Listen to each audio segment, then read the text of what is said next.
Muito bem, pessoal, vamos continuar então. Ainda estamos falando sobre os critérios de promoção.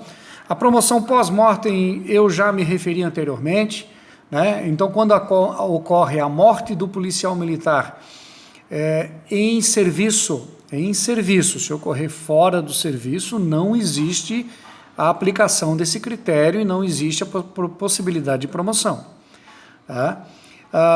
Então, se não constatado o ato de bravura, mas em reconhecimento e em homenagem pelo falecimento em decorrência de ferimento obtido no serviço, na atividade operacional, o militar pode ser relacionado para a promoção pós-morte, em que ocorrerá normalmente mediante o processamento junto à CPP, ok? Nós já vimos isso antes. A promoção requerida com transferência automática para a reserva remunerada também já nos referimos a ela.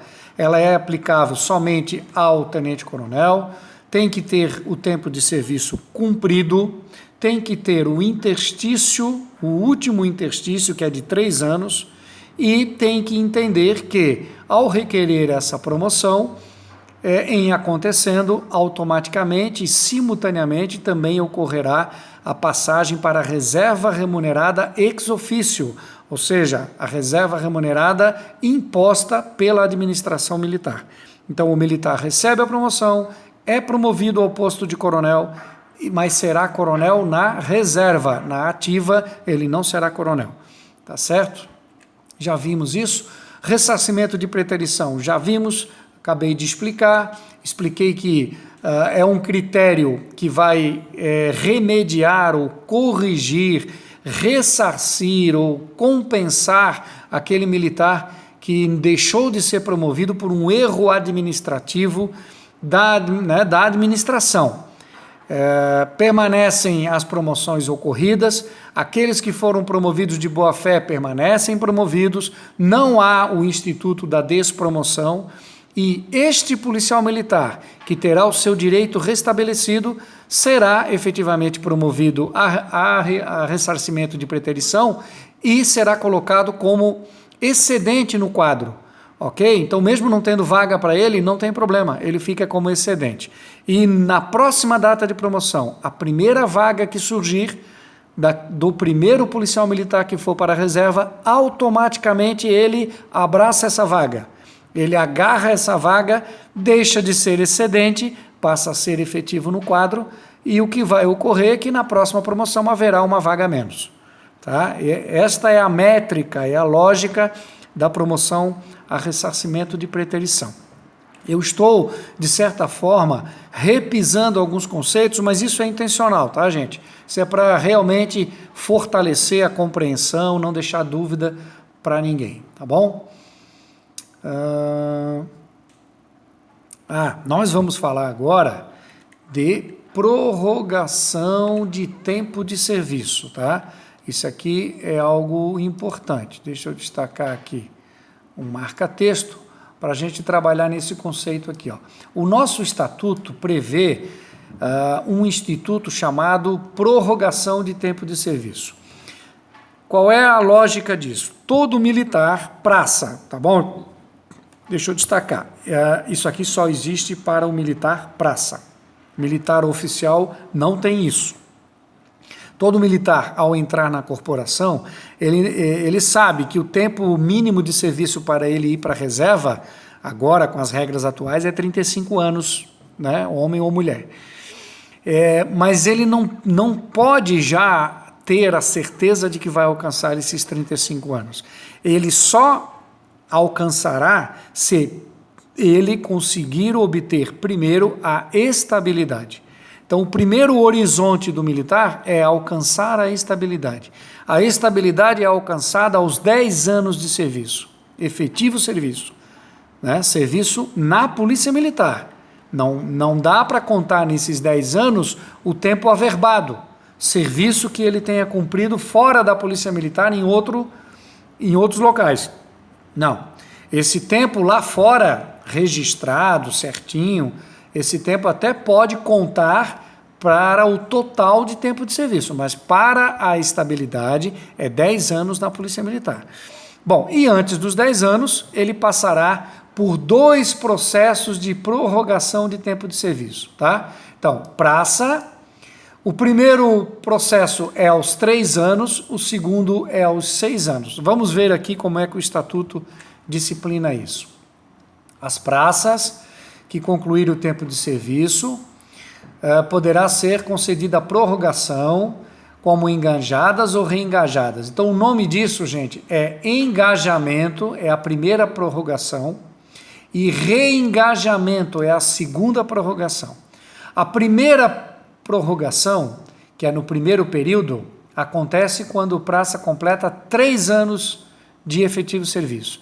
Então, perto de completar os 3 anos, um mês antes, o militar faz uma CI, uma parte, ao seu comandante e solicita a prorrogação, seja concedida o engajamento, tá certo?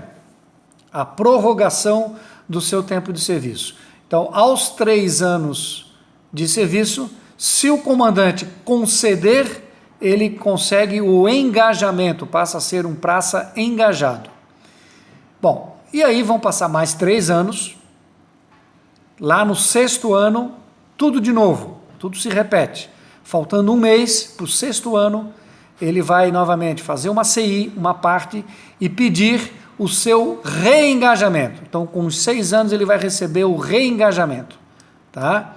Que é o R de reengajamento. E nos primeiros 3 anos é o E de engajamento. Bom, uma vez reengajado, ele permanece na corporação. Permanece.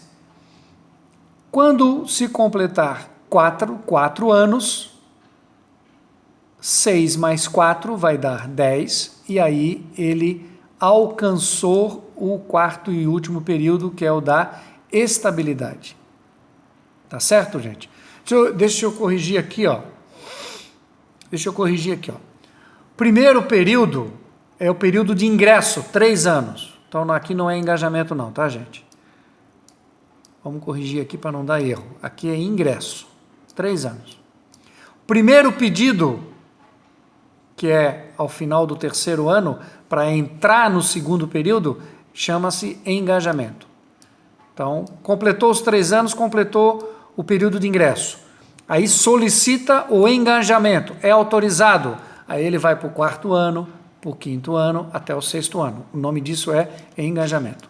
No 6º ano, ele pede, e aqui está errado, tá? Aqui está errado na própria lei. Inclusive tem uma nota aqui do nosso coordenador da disciplina. Ó.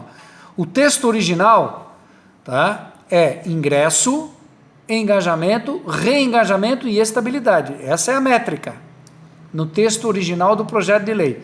Por alguma razão que nós não sabemos até hoje, provavelmente um erro de digitação, lá na Assembleia Legislativa escreveram 2 vezes a palavra engajamento. Por isso que a gente se confunde com isso aqui.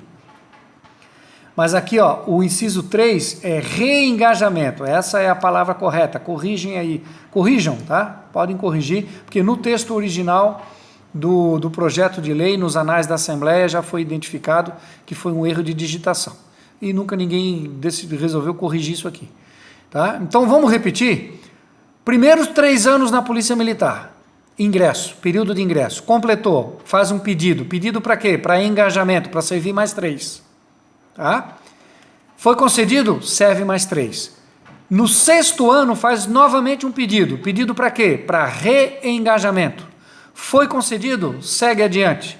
Vai para o 7º, para o 8º, para o 9º. Chegou no 10º ano, adquiriu a estabilidade. Agora, daqui para frente, ele tem o caminho aberto para cumprir todo o tempo de serviço e chegar aos 35 anos para poder ir para a reserva. Tá bom, gente? Pedido de prorrogação deve ser encaminhado no mínimo 30 dias de antecedência, tá? Então, você, soldado, lembre-se, próximo dos 3 anos de serviço, pedir o engajamento, próximo dos 6 anos, pedir o reengajamento. Aonde que pede? Faz uma CI, encaminha para o seu comandante imediato, que por sua vez vai mandar para o P1 da unidade, o P1 vai despachar com o comandante vai conceder. Quando que o comandante não concede o engajamento? Se o policial militar estiver no mau comportamento, o comandante pode não conceder o engajamento.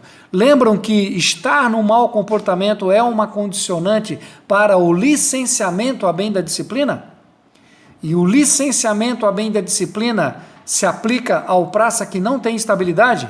Então, os momentos de prorrogação de tempo de serviço, o engajamento e reengajamento, pode ser um momento para o comandante analisar a ficha do soldado e dizer assim, ó, não, este soldado aqui está me pedindo o engajamento com 3 anos de serviço, já está no mau comportamento, eu vou aproveitar a oportunidade do engajamento e vou indeferir. E aí é licenciado a bem da disciplina e não é concedida a prorrogação do tempo de serviço na Polícia Militar, tá certo, gente? Percebam que esses institutos aqui, do engajamento, do reengajamento e da estabilidade, eles casam com o assunto da nossa aula da semana passada, das normas disciplinares, das punições disciplinares, tendo como última e mais gravosa o licenciamento a bem da disciplina. Então é um conceito que casa com o que a gente aprendeu lá atrás, tá bom? Férias e afastamentos temporários. Vamos falar de coisa boa agora, né? Férias. Férias é direito constitucional. É óbvio que o militar também tem direito a férias, está previsto no nosso estatuto e nós só vamos dar umas pinceladas aqui daquilo que é relevante e importante. O que é importante? Primeiro, férias para todo mundo é período de 30 dias.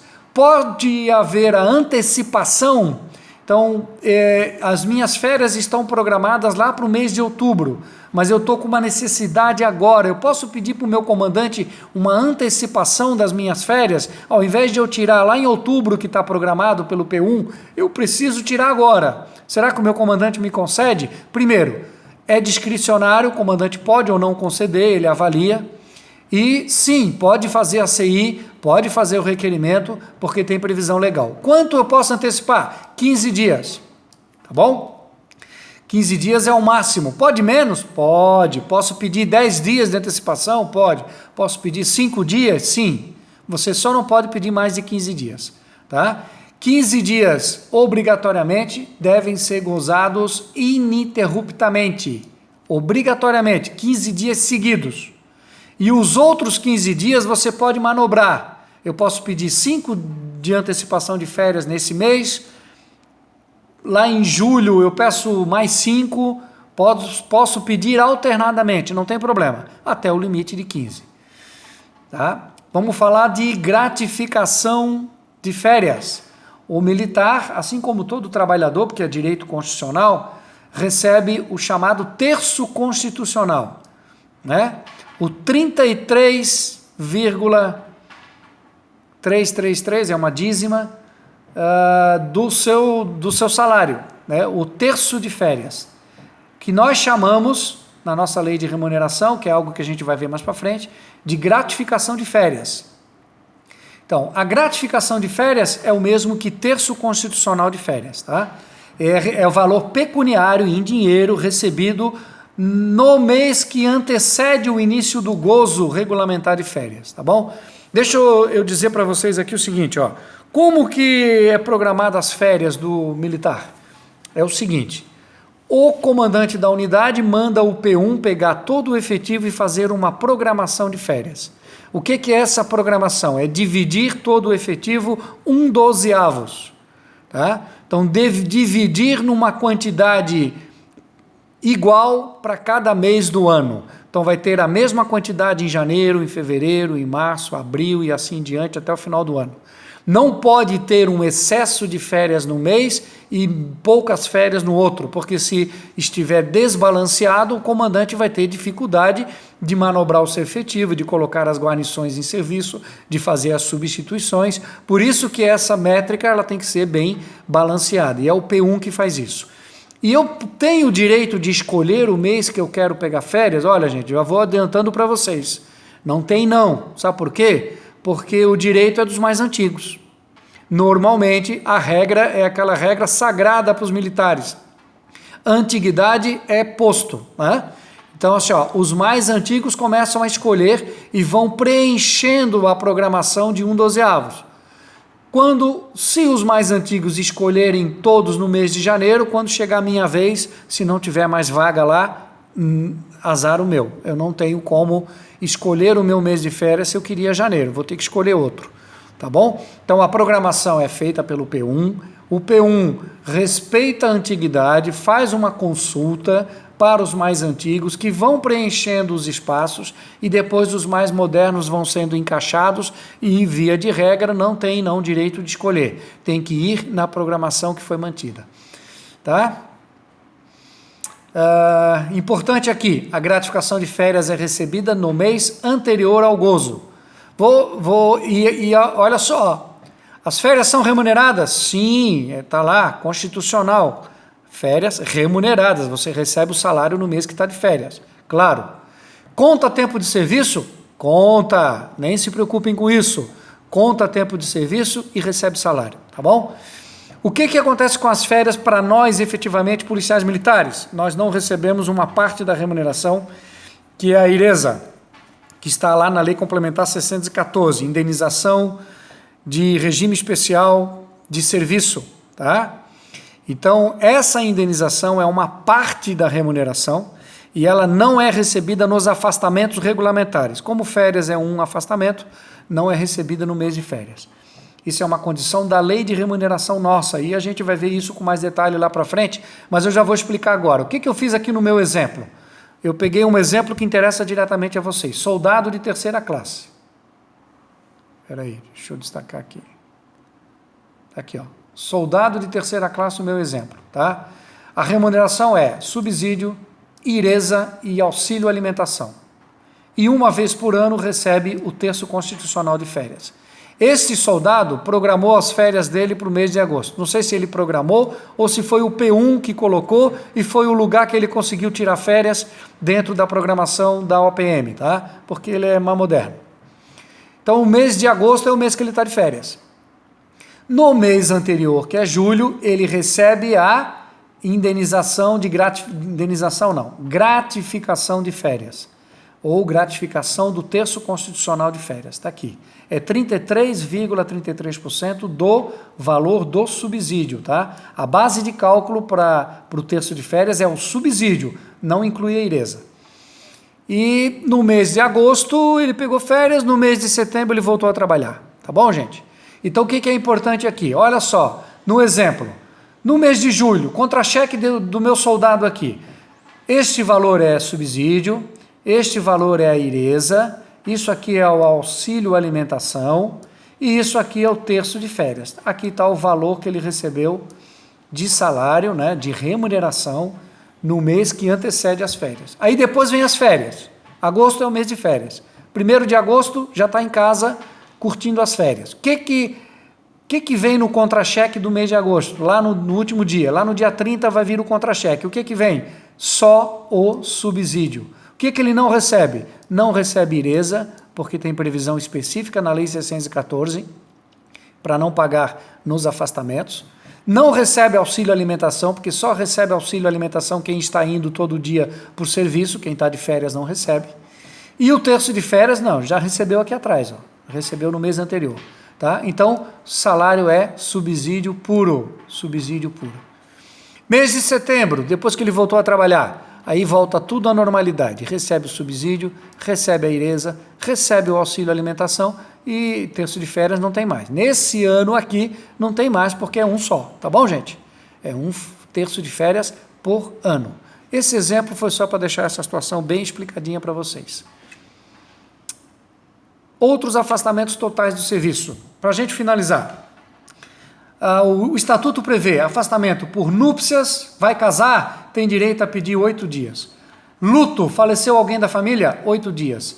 Instalação, quando foi transferido e se apresentou, 10 dias. Trânsito, vai ser transferido, tem que fazer mudança, 30 dias. Tá? Bom, vou casar, o que eu tenho que fazer? Uma CI, uma parte, para o meu comandante, dizendo que eu vou contrair núpcias, contrair matrimônio, vou casar e gostaria de usufruir do afastamento regulamentar de 8 dias. Normalmente o pessoal usa isso aqui para a data do casamento, para a lua de mel, etc, etc, tá bom? Luto, faleceu alguém da família, depois nós vamos ver quais são as pessoas que, em falecendo, geram o direito a esse afastamento, mas faleceu, mesmo procedimento, faço uma CI, comunico o meu comandante imediato e solicito o usufruto do afastamento regulamentar de 8 dias pelo luto, tá bom? Muito bem, vamos lá, vamos seguir.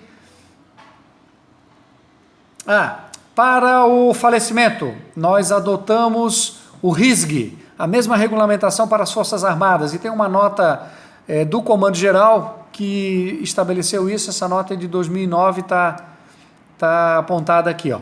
Então, quais são os parentes que dão direito ao afastamento regulamentar de luto? O cônjuge ou companheiro, a pessoa com quem você está junto ou é casado, os pais ou padrastos, os sogros, que são os pais do cônjuge, os filhos ou enteados, ou menor que esteja sob guarda ou tutela, os curatelados e os irmãos. Tá? Então, ascendente, descendente e lateral. Vai até irmãos, tá bom? Explicando para vocês o que é curatelados. O curador é aquela pessoa que é designada para ser responsável por uma outra pessoa que não tem capacidade mental e não tem capacidade completa de usufruir dos seus direitos civis. Tá? Então, uma pessoa que não possa usufruir plenamente dos seus direitos civis por conta de uma incapacidade mental, são as pessoas que são deficientes, são as pessoas que têm alguma doença crônica relacionada com a atividade mental, são as pessoas que sofrem por abuso de drogas ou de remédios ou de álcool e etc. Então, por uma determinação judicial, essas pessoas se tornam curateladas e é designado um curador. E o curador é a pessoa que se torna responsável pelos direitos civis deste indivíduo tutelado, então, por essa condição especial. Tá? Isso é o curatelado. Isso aqui é do âmbito do direito civil, está lá no Código Civil. Para entender melhor, tem que dar uma passadinha por lá. Tá? Esses são os parentes. Isso aqui é interessante vocês guardarem. Tá? Lembrar que para cima, para baixo, para o lado os irmãos e a situação especial dos curatelados, assim como também os tutelados e os menores sob guarda. Tá bom, gente? Vamos seguir? Instalação e trânsito. Essas duas palavras são típicas do meio militar, da caserna. Tá? Vamos começar por trânsito. Trânsito é o seguinte: militar está sujeito a ser transferido de um município para outro. Quando ele é transferido, ele tem que se organizar e fazer a sua mudança com a sua família. Para isso, ele recebe um tempo, um período, que é um período de trânsito, é um período de afastamento. Ele fica afastado, não precisa ir trabalhar. É como se ele recebesse uma mini férias. Esse período pode ser 15 dias, se a transferência for para uma cidade muito longe, muito distante, ou pode ser só de 2 dias, 3 dias, 4 dias, se for para uma cidade mais próxima. É o nosso regulamento de movimentação que disciplina isso. E a gente vai ver essa legislação especificamente mais para frente. Então, trânsito é esse período para o militar poder se preparar para ser transferido. A lógica é essa que está aqui, ó. O fluxo é esse desenhado aqui, ó. Sai o ato de transferência, o policial militar, então, recebe o trânsito, não precisa pedir, tá? Não precisa pedir, requerer, fazer CI, é automático. A própria nota de transferência já diz quantos dias de trânsito você terá. Esse tempo aqui você não precisa ir trabalhar, você fica em casa e aí você trata de devolver o imóvel, arranjar um caminhão para fazer a mudança, organizar a sua mudança, tirar o filho do colégio, fazer tudo o que você precisa fazer para preparar uma mudança de domicílio. Aí você se apresenta no novo quartel. Terminou o trânsito, se apresenta no dia seguinte. Se apresentou, você pode receber a instalação. Instalação, o que é? Já é no novo local. Qual é a diferença entre trânsito e instalação? Trânsito é um tempo que eu recebo para tomar as providências no local onde eu estou. Eu já fui transferido, mas ainda não troquei o domicílio.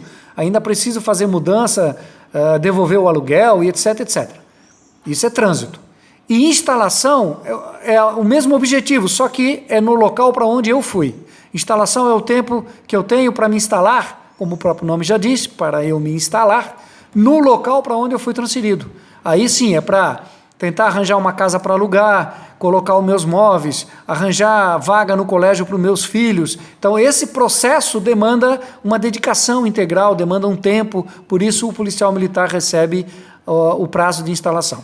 Tanto o tempo do trânsito quanto o tempo de instalação são definidos no nosso regulamento de movimentação, que a gente vai ver mais para frente. E aí, terminou a instalação, se apresenta de novo, início do serviço na nova OPM. Licença maternidade e licença paternidade são outros tipos de afastamento. A gente só vai instruir aqui o seguinte: a licença maternidade é 180 dias, tá? E a licença paternidade é 15 dias. A mulher tem 180, o homem tem 15, quando na situação de maternidade ou de paternidade, respectivamente. Tá?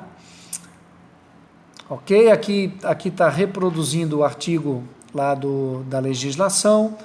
A licença maternidade ela é concedida pelo comandante da unidade, tá? E ela pode ser concedida, gente, aqui é importante destacar isso. A licença maternidade pode ser concedida antes do nascimento, até o 8º mês de gestação. Tá? Para isso, precisam a militar requerer e um parecer da junta médica. Então, ela é direcionada para a junta médica, que faz uma avaliação, pode ser também parecer do médico militar, da OPM, o médico dá um parecer favorável e ela pode obter, então, a licença desde antes, já a partir do 8º mês de gestação. E há a possibilidade de a mulher renunciar ao usufruto, mas não de toda a licença, de 60 dias. Até 60 dias anteriores ao término, ela pode renunciar, fazer uma renúncia parcial, que pode ser de 30 ou de 60 dias. Mais do que isso não é possível, ela obrigatoriamente, ela tem que gozar a licença maternidade, tá bom? Paternidade é 15 dias para o homem, ok? Uma observação importante, os mesmos prazos, as mesmas licenças são concedidas em caso de adoção de criança de até 6 anos incompletos. Tá? Então, eu não tive um filho, eu não gerei, eu não dei à luz, mas eu adotei. Ok, se for uma criança de até 6 anos de idade, o militar tem o direito à mesma licença.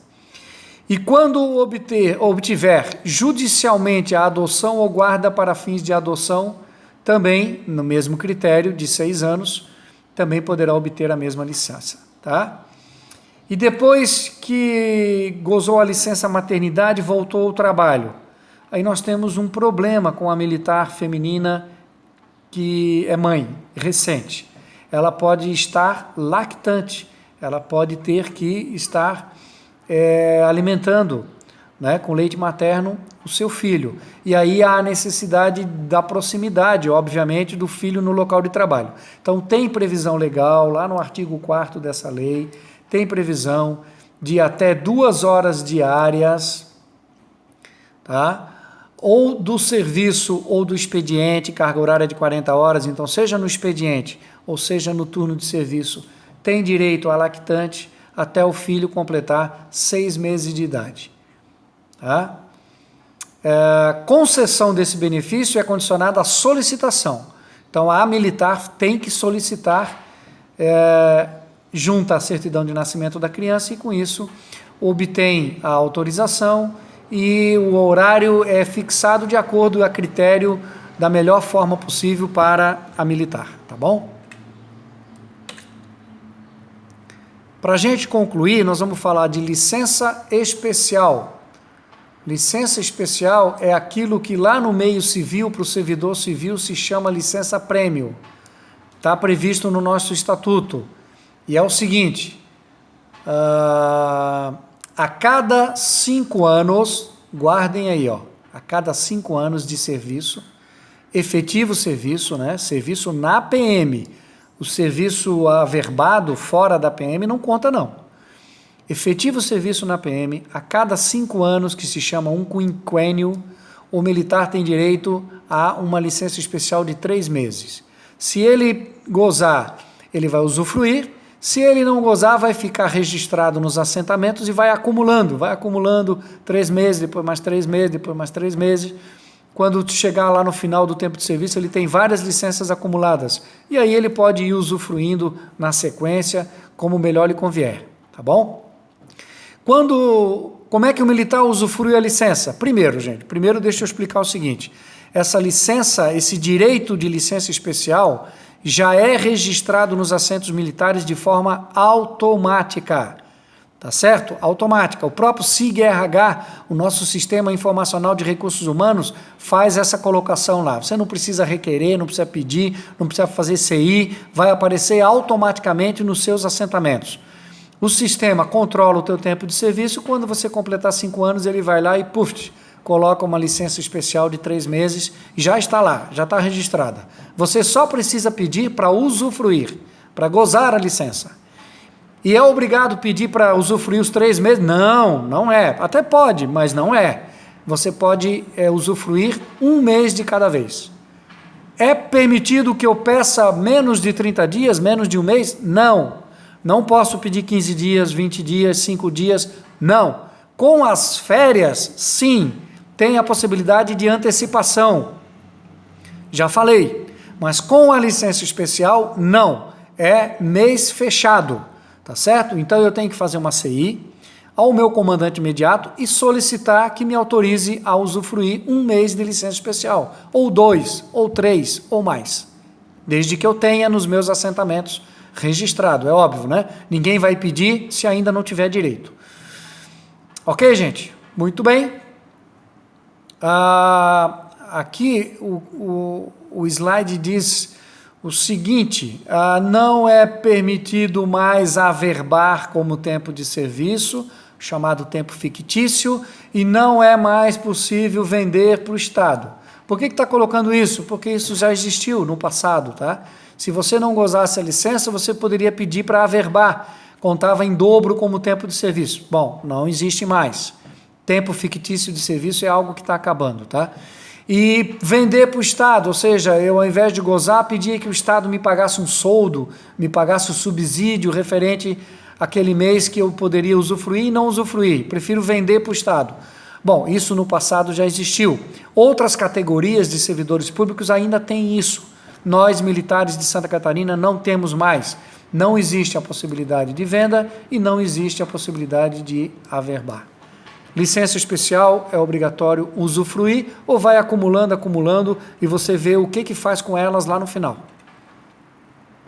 Licença para tratar de interesse particular. É chamada LTIP. Tá? Está prevista no Estatuto. Tem uma nota do Comando Geral, lá de 2010, que disciplinou melhor essa licença. E aí estabelece o seguinte: para pedir a LTIP, o policial militar tem que ter estabilidade. Então, mais de 10 anos de serviço, é claro, porque se ele ainda está num processo de prorrogação, no engajamento e reengajamento, não faz sentido algum ele pedir afastamento para tratar de interesse particular. Ele primeiro tem que obter estabilidade. Esta licença é o seguinte: eu peço para sair da Polícia Militar por um tempo. Depois eu tenho garantida a minha volta. Eu vou sair sem remuneração. Aqui, ó. Aqui, ó. Não perceberá remuneração. Não conta tempo de serviço.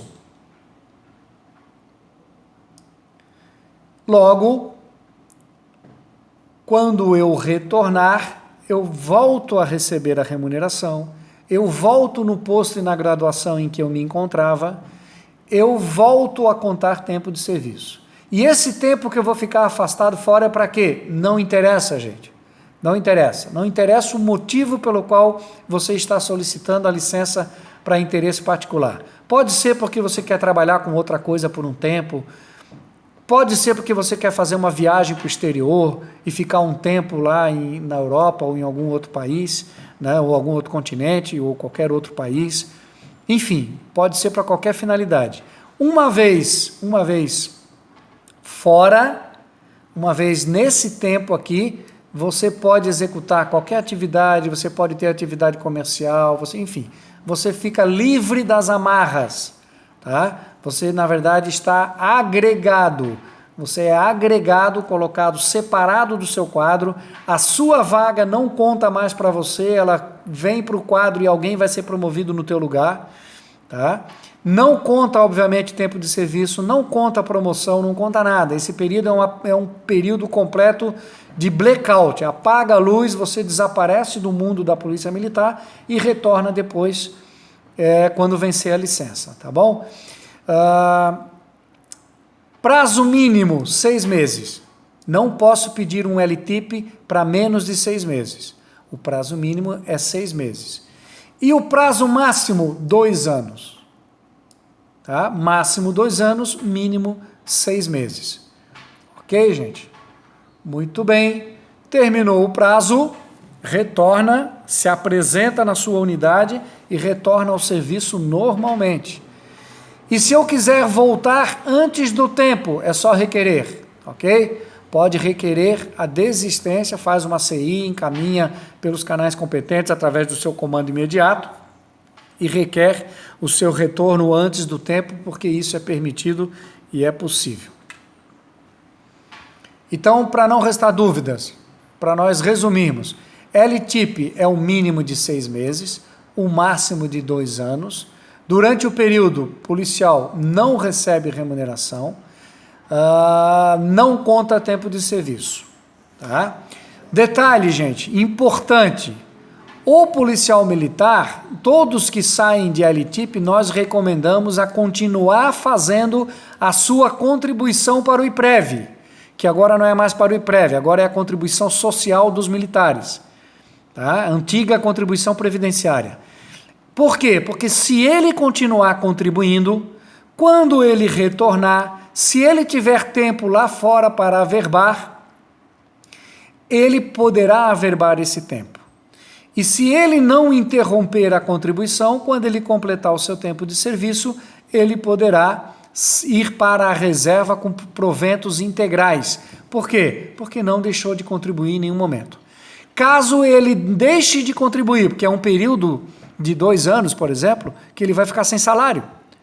Não tem salário da Polícia Militar. Então, se ele disser assim, eu não tenho como contribuir porque eu não recebo salário. Bom, nesse caso, ok, fica sem contribuir. Quando retornar, ele retorna normalmente, retorna a receber salário, retorna a contar tempo de serviço. Lá no final, ele vai fazer as contas para ir para a reserva e vai perceber que não poderá ir para a reserva porque está faltando um tempo de contribuição. E aí ele vai ter que ver como resolver isso. Ou vai ter que juntar um dinheiro para poder repor essa contribuição faltante, para poder ajustar o seu processo e poder ter um processo de reserva homologado, tá bom? Então nós indicamos e recomendamos a todos os policiais militares que vão para a LTIP para que não deixem de fazer a contribuição. Sobre as licenças médicas, nós vamos tratar disso num outro momento. Tá? A licença, o LTS, Licença para Tratamento de Saúde Própria. Isso será tratado num outro momento na legislação. Tá bom, gente? Aqui a gente conseguiu concluir a unidade de ensino 4. Vamos encerrando por aqui. Obrigado. Um abraço a todos.